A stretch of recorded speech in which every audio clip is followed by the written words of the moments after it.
Bueno, buenas tardes a todos. Buenas tardes. Mi nombre es Fernanda Zapata, Bascuñán. Soy estudiante doctoral en la Universidad Nacional de San Martín. Y hoy les vengo a hablar de este pequeño trabajo llamado SmallNet. En este proyecto nos pusimos a diseñar una red neuronal convolucional ligera, completamente escrita en Verilog, que pueda ejecutarse en FPGAs de bajo costo sin depender de librerías externas, eh, ni de IP cores, nada dependiente de Xilinx, de tal forma que también pudiera desarrollarse en otras plataformas. La motivación surge del rápido avance del procesamiento de imágenes y la necesidad de integrar sistemas en entornos embebidos.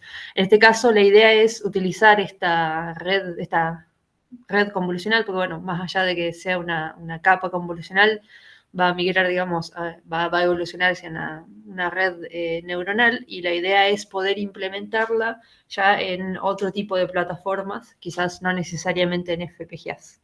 Bueno, SmallNet busca ofrecer una solución eficiente de bajo consumo energético, justamente porque se busca implementar en otras plataformas, y que permita ejecutar redes neuronales en dispositivos con recursos limitados y que incluso pueda servir como base para futuras implementaciones en dispositivos integrados destinados, los ASICs.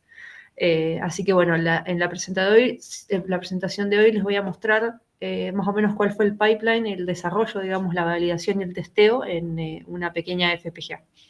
Así que bueno, la temática de la presentación de hoy va a ser la motivación, la que ya estamos hablando, el desarrollo de la capa convolucional en el entorno de Verilog, los requerimientos de implementación que fueron necesarios pensar y diseñar, y bueno, quizás también restringir, cosa que también nos podría haber limitado o sesgado, digamos, el desarrollo de la capa convolucional.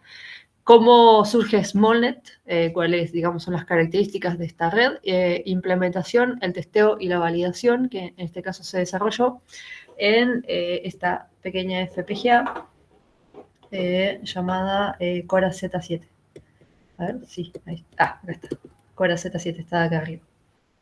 Esta tarjeta tiene un single core, un Cortex A9, así que la verdad que es bastante potente, pero chiquitita. Bueno, la motivación, como veníamos hablando, es desarrollar esta capa convolucional con la menor cantidad, digamos, de recursos posibles, requeridos, digamos, del sistema embebido.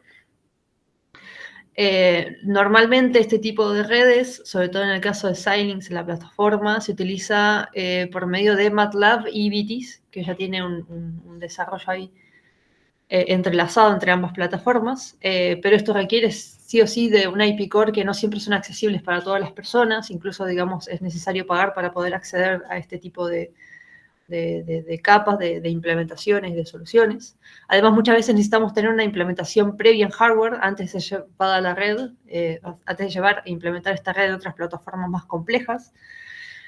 Así que esto, si bien permite probar y validar, muchas veces, digamos, nos restringe y nos sesga, digamos, el desarrollo de la red.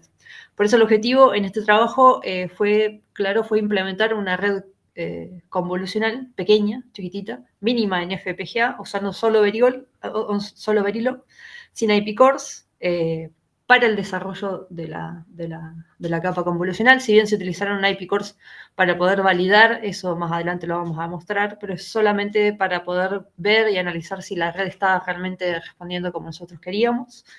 Y bueno, la idea es mostrar que es posible hacer una red funcional, eficiente y portable sin depender de otro tipo de herramientas costosas o de núcleos de IP cores específicos.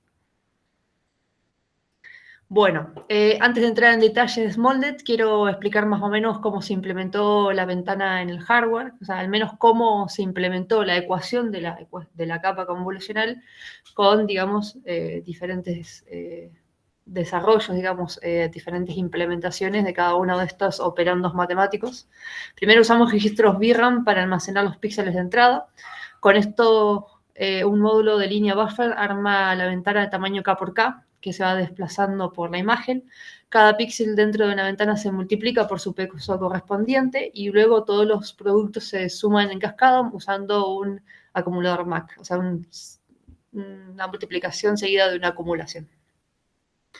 Después se suma el bias, finalmente se aplica la función de activación, en nuestro caso usamos una aproximación de sigmoide mediante LUT, o una función lineal por tramos, aunque también se podría haber utilizado la ReLU, que en implementación suele ser bastante sencilla porque solo nos quedaríamos con los valores positivos y habría que restringirlos entre 0 y 1.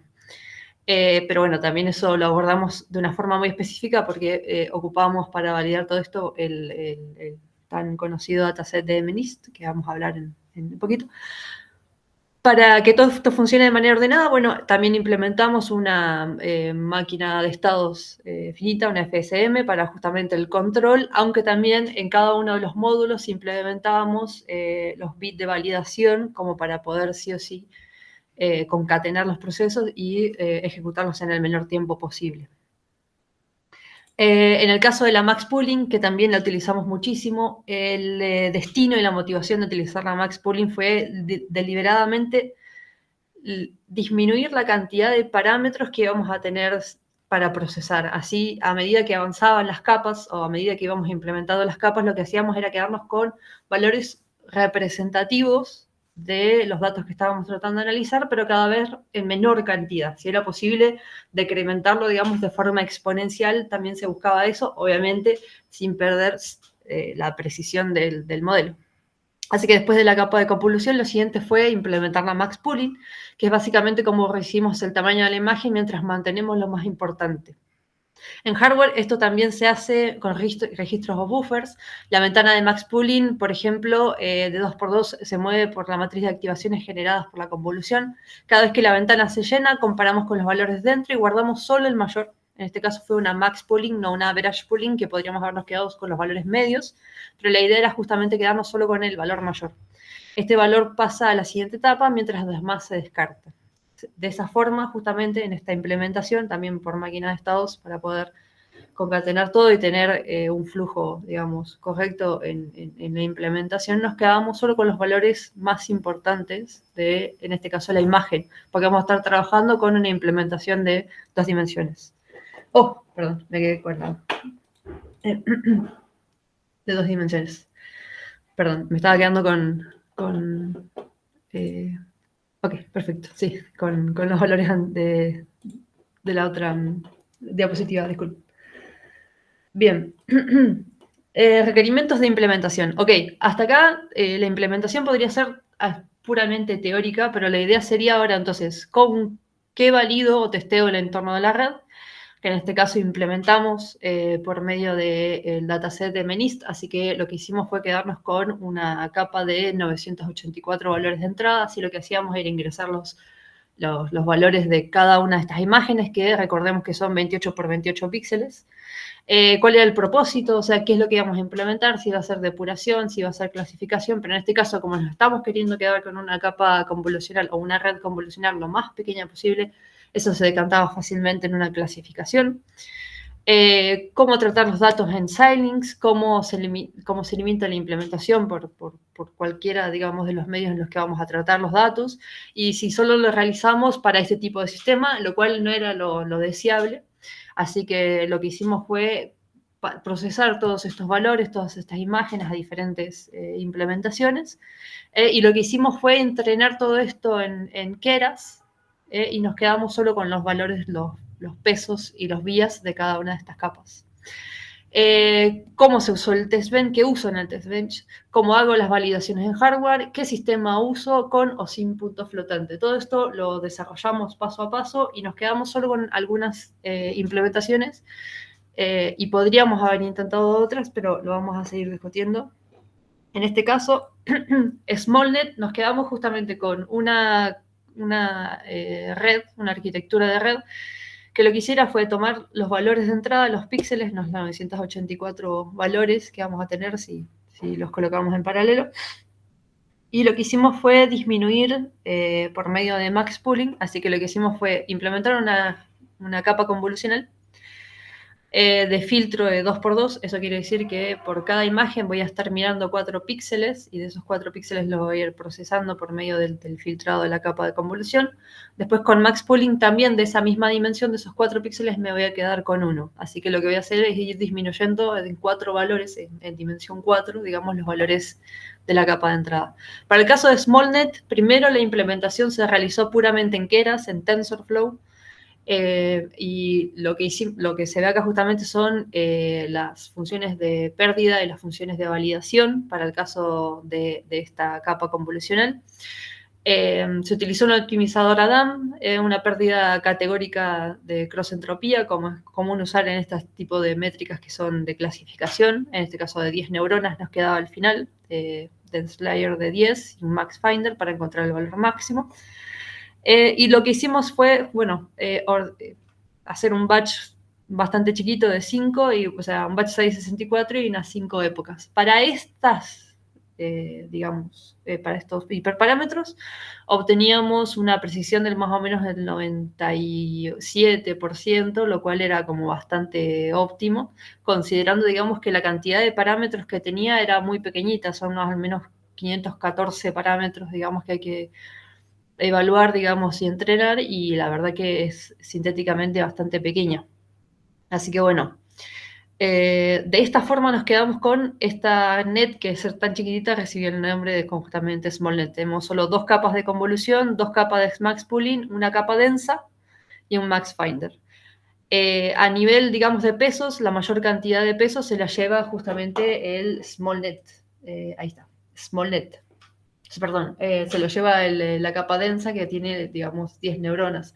En estos casos teníamos solo 4 neuronas por los valores de los filtros y justamente no mucho más. Acá están los modelos y acá están las funciones de pérdida y de precisión.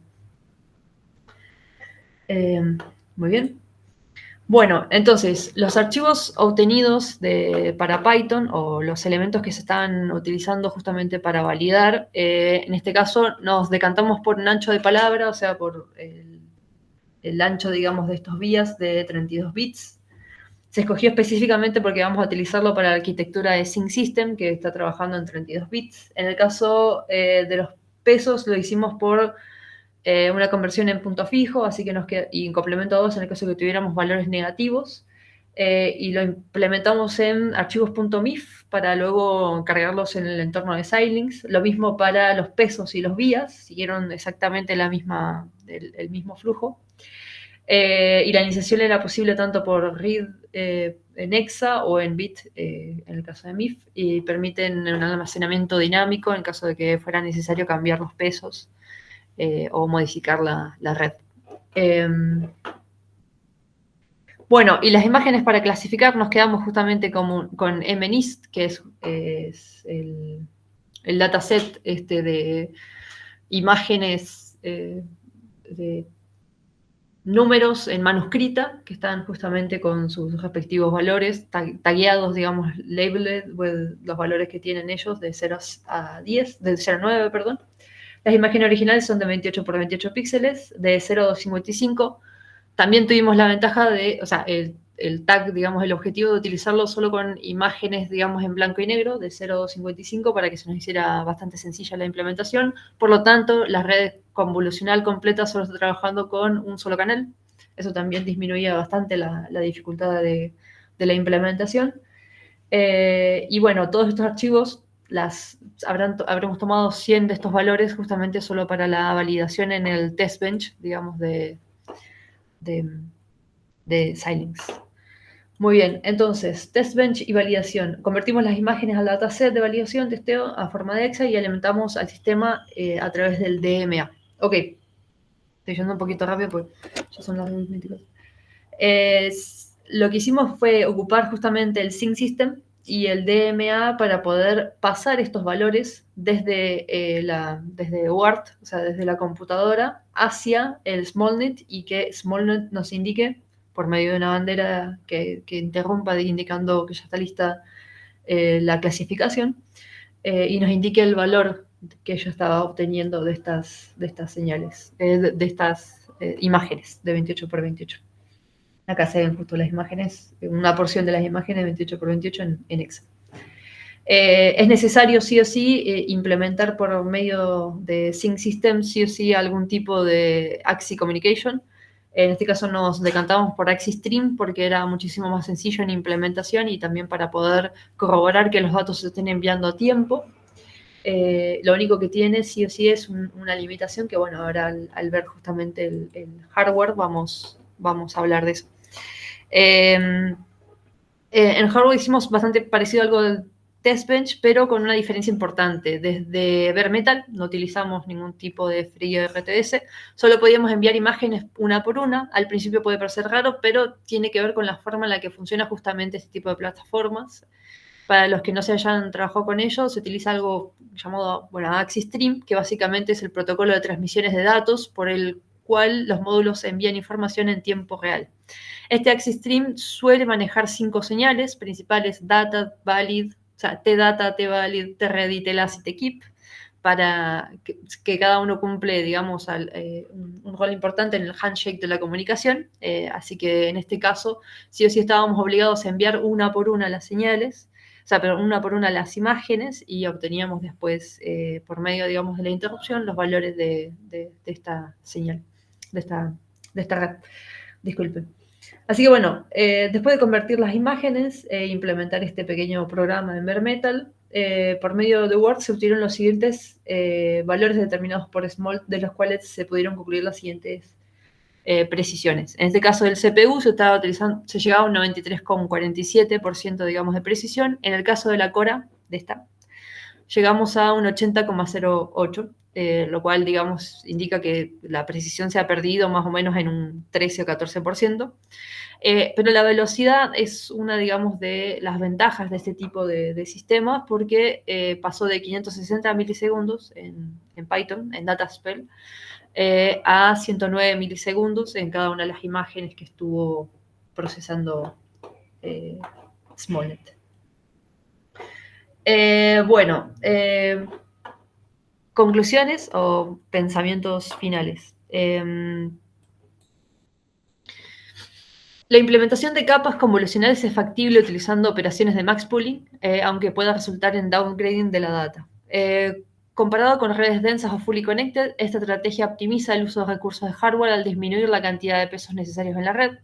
La combinación de convolución y max pooling puede mantener características relevantes en la entrada mientras reduce la carga computacional, como se ha mostrado, al mantener el 80% de la precisión. Resulta un paso importante para implementación en otras plataformas, ya que no depende de IP cores de la plataforma utilizada para validación. Por último, este diseño representa, bueno, una base sólida para ASICS, así que ha sido factible, digamos, este desarrollo. La idea sería analizar la posibilidad, digamos, de que se desarrolle en ASICS. Así que, bueno. Ahí dejo mi contacto por si acaso alguien tiene alguna duda, alguna idea. La verdad que es más que bienvenida. Así que bueno. Muchísimas gracias, Fernanda, por tu presentación. ¿Hay alguna pregunta en la sala o los que están conectados para Fernanda? Bueno, muchísimas gracias. No, muchas gracias a ustedes. Y bueno, nos vemos. Estamos aplaudiendo y nos escuchamos. ¿Qué dijiste?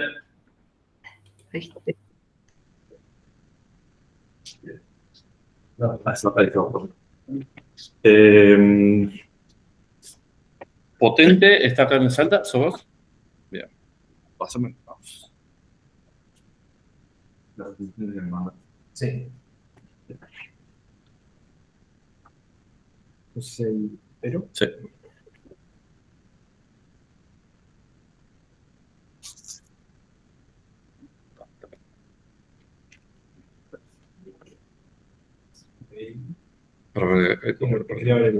Sí, también tiene láser.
pusimos dos condiciones necesarias para hacer un ensayo. En primer lugar, que podamos minimizar el rozamiento del satélite. Y en segundo lugar, poder medir o estimar la velocidad angular del satélite sin perturbación. Por lo tanto, se propuso en primer lugar usar una jaula de Helmholtz que genera un campo magnético uniforme, donde, como pueden ver, al centro iría el satélite, y además suspenderlo por un hilo o usar un rodamiento de aire para minimizar el rozamiento del giro. Y en segundo lugar, y lo que intenta resolver este trabajo, es cómo medir la velocidad angular sin perturbación. En definitiva, utilizamos una cámara, y la idea es, a partir de grabar una cara y por el procesamiento de imágenes, en el caso particular de esta solución, como se ve, poder estimar la velocidad angular. Ahora sí, con esto dicho, acá pueden ver una de las pruebas que hicimos. Creamos esta maqueta, que es simplemente una de las caras, la cara Z positivo, que la pueden ver, es esta cara en específico, que la pueden ver ahí, y la hicimos rotar y grabamos unos videos de 20 minutos aproximadamente, con el que después íbamos a usar las flores. Ahora sí, ¿cuál es el objetivo del procesamiento que vamos a hacer? En definitiva, utilizar algún tipo de marca que tenga la placa para poder seguir el movimiento frame a frame y poder estimar la velocidad. Seguramente es medio obvio, pero las marcas que vamos a utilizar en este caso son los orificios de los tornillos. Por varias razones, pero dentro de ellas es porque son todas las marcas iguales, hay una gran variedad, o sea, tenemos en este caso 12 tornillos. Así que decidimos ir por ese camino. Y para eso hay que seguir una serie de pasos que es la siguiente. En primer lugar, hay que editar la imagen para que el reconocimiento que todo lo que se ve mejore. Esto es porque cuando nosotros le pasamos una imagen, en definitiva lo que nos devuelve es una posición y un rectángulo donde dice, bueno, acá hay la figura. Entonces, si podemos mejorar las capacidades de reconocer de OpenCV las marcas que tenemos, mejor para el post-procesamiento. Después hay que obtener los contornos o figuras y eliminar todas las que no sean necesarias. Vamos a tener que calcular el centro de la cara, porque como pueden ver en la grabación esta, el centro de esta cara va a ser el eje de rotación de esta perspectiva. Entonces, con el centro y un punto externo, por ejemplo, una de las esquinas, vamos a poder calcular el ángulo en coordenadas polares y poder obtener la velocidad. Y finalmente, una vez tengamos esta velocidad instantánea, hay que aplicar cierto filtrado porque el ruido es significativo. Queremos justamente obtener algo relativamente confiable, el más o menos 1%, para compararlo con las mediciones del satélite. Ahora sí, ¿qué son estos filtros preliminares que mencioné al principio? En definitiva es, primero hay que empezar por escala de grises. Esto porque los colores que no tienen ningún tipo de relevancia para reconocer las figuras. Después hay que aplicar un difuminado que casi no se nota, pero la idea de un difuminado con un filtro gaussiano es poder disminuir los ruidos que puedan aparecer por marcas muy chiquitas en la imagen. Después, y posiblemente la etapa más importante de esto, es el thresholding, o una traducción al español sería el umbralamiento o la umbralización, que es simplemente decir, bueno, tomemos un nivel de gris, todo lo que sea más oscuro se va a convertir en negro, todo lo que sea más claro va a ser blanco. Y finalmente aplicamos un filtro de Canny, que como pueden ver, lo que logra es resaltar los bordes de la imagen. Y en este caso en particular, que requiere cierto nivel de ajuste, pudimos resaltar efectivamente las marcas que necesitábamos, que son los tornillos. Ahora, nosotros pasamos esta imagen a OpenCV que nos devuelve esto. ¿Sí? Como pueden ver, están las marcas que buscamos, sí, pero aparecen un montón de otras marcas que son innecesarias y que no nos aportan nada. Entonces necesitamos seleccionar aquellas que buscamos. ¿Cómo se logra? A partir de dos filtros. Uno es un umbral de dimensiones, donde lo que hacemos es, fíjense, son todos rectángulos en este caso, simplemente decimos, quedémonos con los que tienen cierta altura y cierta base dentro de un umbral. Como las marcas son todas más o menos del mismo tamaño, en general las variaciones dependen de la grabación, son de más o menos 2 píxeles en alto y en ancho. podemos ser bastante acotados con este filtro y en general ese se va a eliminar la mayor parte de los contornos. Y después, en este caso no se nota, pero la grabación, sobre todo por la cámara, toma un montón de otros elementos por fuera de la placa. ¿Sí? Podemos aplicar un anillo, de forma umbral también, desde el centro de la pantalla, no desde el centro y decir todo lo que esté por afuera, por adentro de este anillo, lo vamos a eliminar. Dependiendo de la grabación, nuevamente, suele ser más bien una circunferencia a partir de la cual eliminamos, no tanto el anillo. Y ahora viene la parte importante que es, bueno, acá tiene un ejemplo donde ya filtramos. Es cómo obtener el centro, que es posiblemente la parte más difícil de todas, porque, como pueden ver, no hay ninguna marca en el centro, entonces requiere un proceso en el cual llegamos a la conclusión de que la mejor manera era utilizar una propiedad física de la placa esta, de su construcción, donde, como pueden ver, acá hay una circunferencia formada por 8 marcas internas, ¿sí?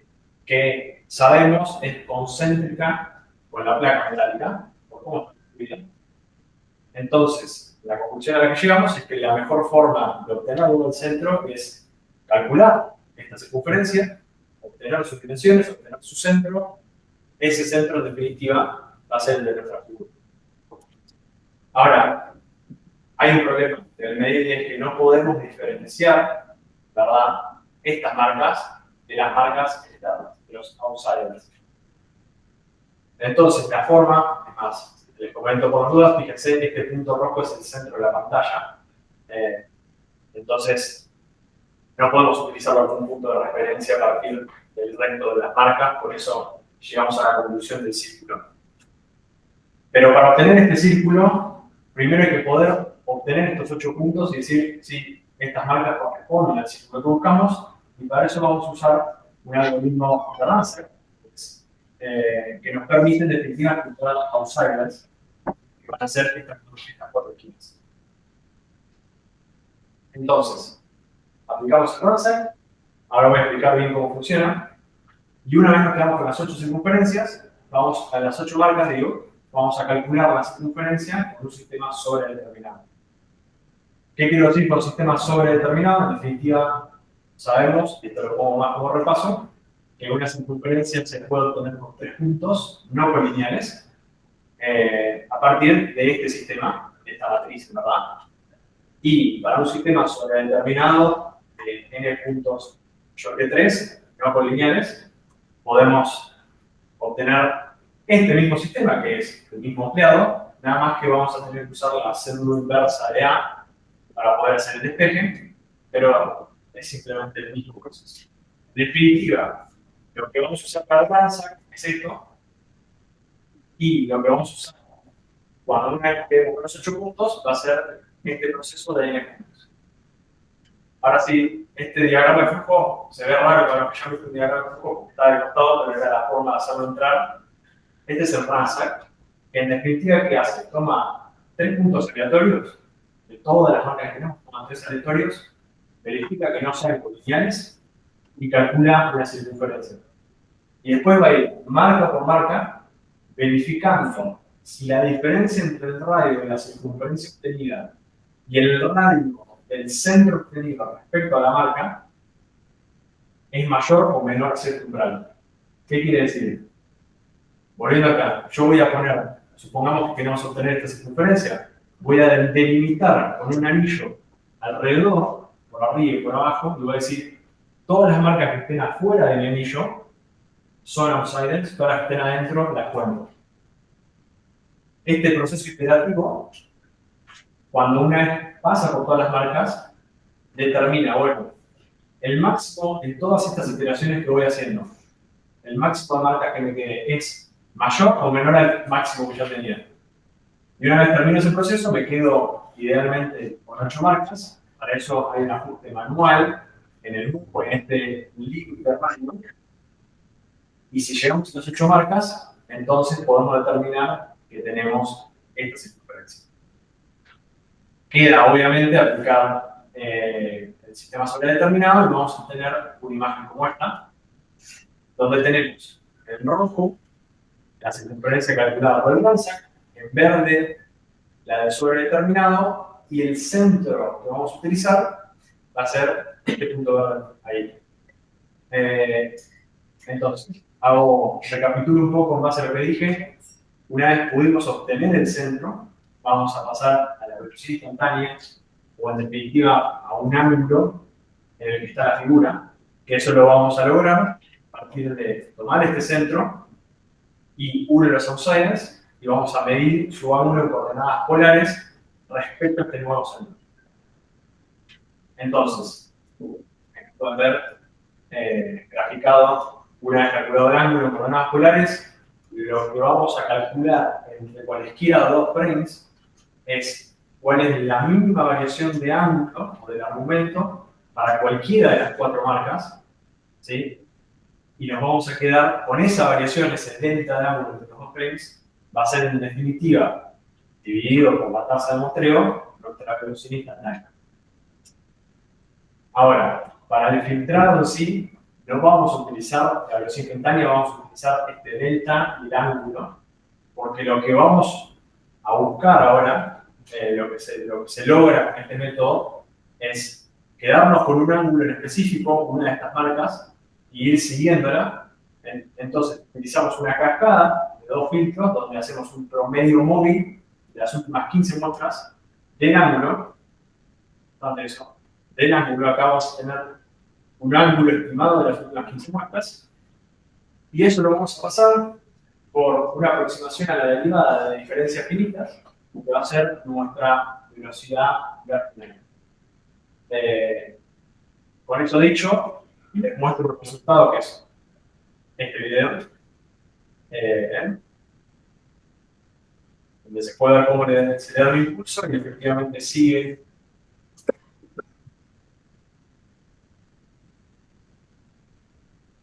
Como les quería mencionar también, en el video ven cómo el movimiento de la circunferencia roja, que es el RANSAC, tiene un ruido asociado, por lo que efectivamente funcionó utilizar el sistema sobredeterminado para reducir el ruido asociado al centro. Y por lo tanto llegamos a la conclusión de que fue posible estimar la velocidad angular, de que el método cumple con lo esperado y que además los resultados son coherentes con los resultados obtenidos por el satélite. Así que nada, con eso termino y escucho preguntas. Muy bien, muchísimas gracias. Muy buena la presentación.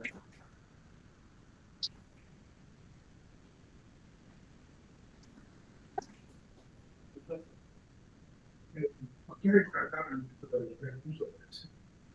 De los tres puntos para el centro. Sí, para definir el centro de diferencia. Técnicamente no lo descartamos. Fíjate que es lo que menciono en el RANSAC acá, pero estamos todo el tiempo con el RANSAC calculando circunferencia de tres puntos. ¿Sí? Y fíjate, yo lo que quería mostrar, que no se llega a ver bien el video de esta distancia, pero si nos quedásemos con el RANSAC, ocurre en el video que la circunferencia roja de tres puntos tiene un ruido asociado que afecta en las mediciones, no lo hice una comparativa acá, pero afecta significativamente más de los 1% que buscábamos. Simplemente la medición de los tres valores lo usamos para el RANSAC. Después pasamos a un sobredeterminado. Bueno, muchísimas gracias.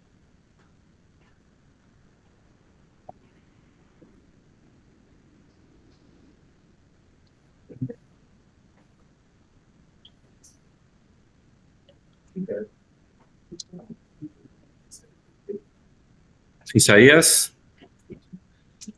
Hola, ¿cómo te ¿se va? escucha? Sí, Todo sí, bien. perfecto. Podés compartir tu presentación. Ok. Ventana. Compartir. Ahí se ve.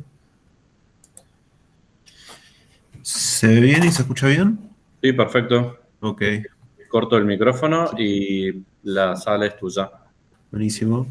Hola, buenos días. Soy Isaías Moral. Hace un año empecé como becario en el CONICET, justamente en el Instituto de Investigación Eléctrica de Ingeniería Eléctrica en la Universidad Nacional del Sur. junto con mi director Héctor y mi codirector Cristian, avanzamos con este trabajo que buscaba, que trata de utilizar control por un modelo predictivo para el manejo de energía en sistemas de almacenamiento de energía híbridos. En este trabajo consideramos la degradación de los supercapacitores. Para introducirlos, los sistemas híbridos de almacenamiento de energía generalmente actualmente constan de baterías, supercapacitores, celdas de combustibles, y el desafío que tenemos cuando queremos usar distintos almacenadores de distintas características es cómo distribuimos la potencia entre cada uno de los componentes. Nuestro desafío particular es priorizar la menor tasa de degradación, que nos da una mayor vida útil y una eficiencia energética mejor. Nuestra solución en nuestro caso es utilizar el modelo predictivo por modelo, utilizar un optimizador de función de degradación, y para las simulaciones vamos a considerar convertidores ideales manejados por un controlador de sliding mode. El sistema a analizar es de este estilo, donde contamos con un convertidor para cada almacenador, una barra de tensión que vamos a establecer como objetivo mantenerlo dentro de cierto ripple, y alimentando una carga de corriente continua, que la vamos a variar para ver distintas dinámicas en el sistema. En el desarrollo del trabajo nos pusimos dos opciones para ver cómo podíamos solucionar el problema. Una opción era realizar la optimización en 2 etapas, con lo cual teníamos un Model Predictive Control más simple y un optimizador que obtenga la corriente que salga del MPC y distribuir la corriente a partir de ese optimizador. Hay una opción más compleja donde el MPC y el optimizador están en un solo bloque, pero necesitamos un modelo más grande, más complejo, y tiene mayor carga computacional. Por lo tanto, voy a pasar a detallar cómo sería la opción 1, donde vamos a tener 2 bloques, un MPC y un optimizador, que el optimizador va a tener que predecir la evolución del bus. A partir de lo que esté pasando en el bus, va a tener que aplicar una corriente para mantener la tensión y también considerar las restricciones operativas que tengamos. Y después, el bloque optimizador, se va a encargar de distribuir las corrientes que sale la corriente de referencia que sale en el PC, y decirle a cada almacenador qué corriente tiene que asignar a partir de un costo que definamos. Y a partir de las corrientes que salen del bloque del optimizador, enviarle la señal a los convertidores DC-DC para que los almacenadores den la corriente que necesitamos y mantener la tensión en la barra de tensión. Más o menos así sería el modelo que tenemos que cargar en el MPC. Estas son las ecuaciones. Para definir la estrategia usamos lo que está escrito en el libro de Oginaike. Les recomiendo leer el artículo que estamos subiendo en ADECA, o ir al artículo de Oginaike, al libro de Oginaike, para entender cómo funciona el MPC que implementamos. Pero básicamente le cargamos un modelo discreto, y a partir de cierta predicción que consideramos y el error que tengamos en la barra, vamos a generar una señal de control IMPC.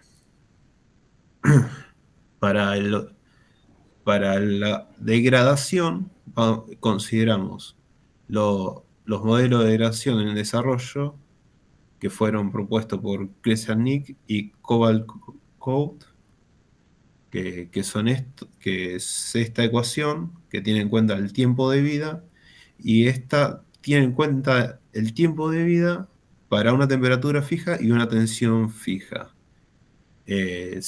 Si a nosotros nos interesa la tasa de degradación o la tasa del state of aging, derivamos esta ecuación, 1 sobre el tiempo de vida, la derivamos y obtenemos una tasa de degradación con respecto a la tensión, temperatura y corriente en cierto momento. Esto lo podemos considerar como un costo optimizar. Por lo tanto, el costo optimizar sería la tasa del state of aging y lo podemos reescribir de manera que dependa solo de la corriente y dejar una constante que va a tener en cuenta la temperatura y la tensión del supercapacitor.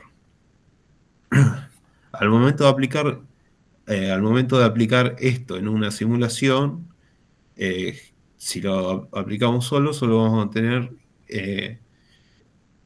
no vamos a tener en cuenta cómo avanzarían no tendremos en cuenta cómo avanzaría el transitorio del mismo. Por lo tanto, decidimos agregar un costo de suavidad que nos va a hacer que sea más suave la respuesta y no tener que impactar tanta a un solo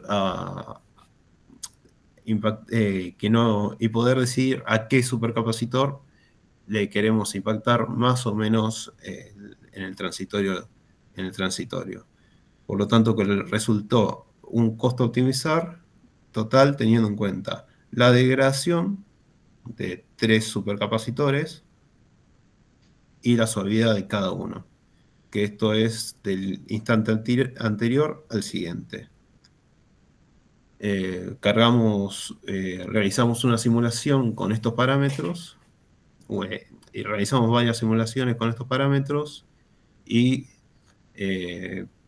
la corriente variable de salida la consideramos con una inductancia CL de 400 mH para que sea lo más real posible, y decidimos que la tensión del bus trate de mantenerse siempre dentro de un pequeño ripple en una tensión de 70 volt con un pequeño ripple. Esta es la corriente de cargas simulada para todos los escenarios, y acá podemos observar cómo la corriente del MPC que utilizamos sigue bastante bien la corriente de salida, y a la vez compensaría la caída de tensión que ocurre en el bus. Después, para analizar de cómo se distribuyen las corrientes, consideramos un primer escenario donde todos los supercapacitores tienen las mismas características. Las mismas características de costos. Como pueden ver, son distintos capacitores con distintas capacidades. Y observamos que se distribuyen las 3 corrientes de manera equitativa, que era uno de los resultados esperados. Después hicimos una simulación para ver cómo se comportaba la variable de suavidad, el costo por suavidad, y vimos que impacta bastante, y que por ejemplo, en el supercapacitor 3 vemos que se lleva el peor impulso de corriente, y los otros 2 son menores. Y en el estado estacionario, si nosotros dejamos correr esta simulación un poco más, el impacto en el estacionario llegan las tres corrientes al mismo nivel. También cabe destacar que el ripple de tensión es muy chico, por lo tanto el MPC estaría cumpliendo su función. También acá achicamos un poco el peso para comprobar de que el peso de suavidad, achicamos bastante el peso de suavidad para comprobar que en el estacionario llegan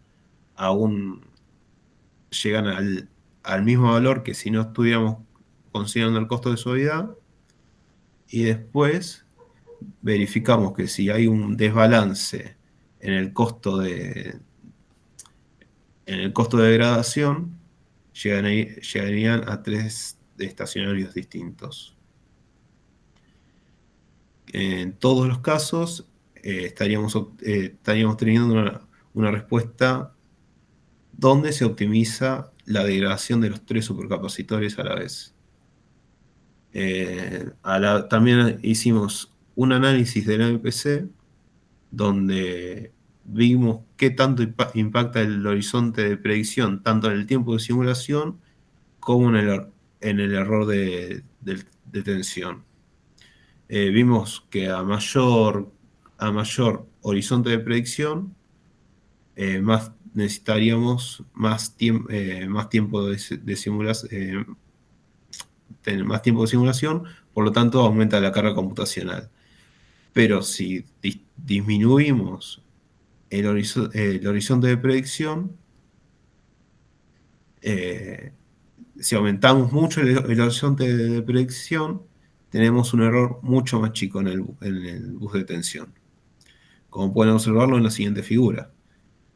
Para un horizonte de 1 o 2, donde estaríamos teniendo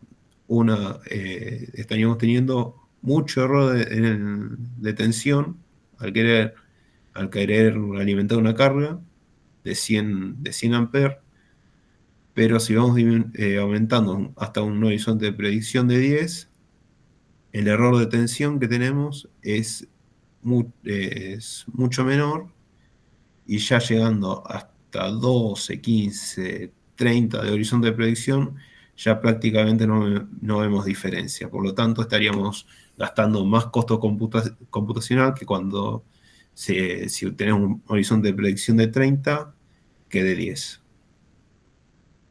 Bien. Y como conclusiones de este trabajo, logramos desarrollar una estrategia MPC para un sistema de almacenamiento de energía híbrido, donde se considera la degradación. El enfoque permite estabilizar el bus y distribuir la corriente de manera óptima. El modelo de degradación que utilizamos puede considerar la temperatura, la tensión y corriente de los supercapacitores. Hay que tener en cuenta que podemos considerar una función de costo donde podemos combinar la degradación y la suavidad del transitorio. Y en todas las simulaciones demostramos que tienen buen desempeño con estas configuraciones que utilizamos. También, como vimos en la última experiencia, que hay que evaluar bien qué horizonte de predicción utilizamos en el PC para no tener mucha carga computacional y a la vez tener una buena precisión. A partir de este trabajo vamos a poder seguir desarrollando trabajos futuros, como empezar a considerar la degradación en baterías, costos en la celda de combustibles. También esperamos poder implementar un MPC mucho más complejo,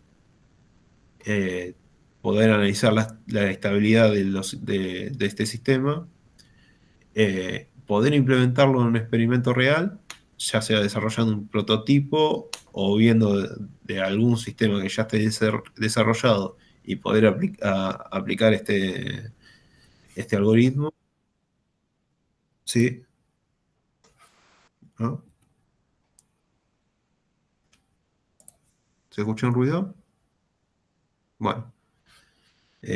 Muchas gracias por su atención. Les dejo mi contacto por cualquier duda.